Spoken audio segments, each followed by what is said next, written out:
Welcome to our channel. Today we how to authenticate with HandBrake presets sync easy tutorial step by step clearly. To start, open HandBrake on your computer.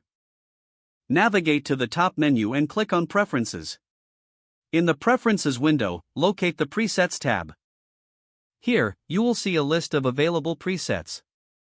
To sync your presets, find the sync option within the same tab. Once you click on it, a prompt will appear asking for your authentication details. Enter your username and password for the HandBrake account.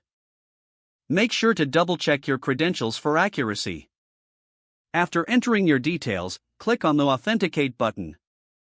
If your credentials are correct, you will receive a confirmation message. Now, your presets will begin to sync automatically.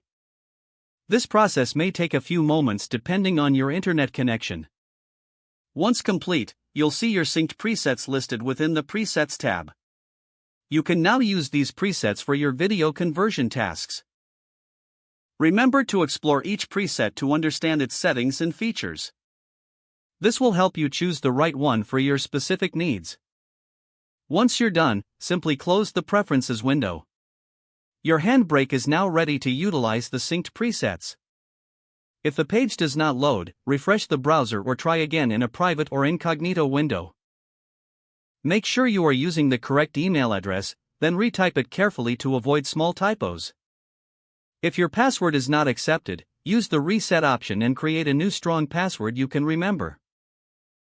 Check your spam folder for verification or security emails, then complete any requested confirmation steps. Enable two-factor authentication if available to improve account security and reduce unauthorized access risk. After signing in, review your profile details so your contact information and settings are accurate and current.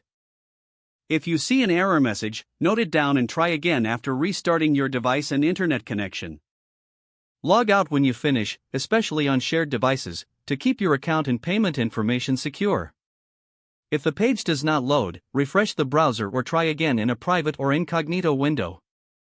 Make sure you are using the correct email address, then retype it carefully to avoid small typos. If your password is not accepted, use the reset option and create a new strong password you can remember. Don't forget to like this video and subscribe to our channel for more step-by-step tech guides.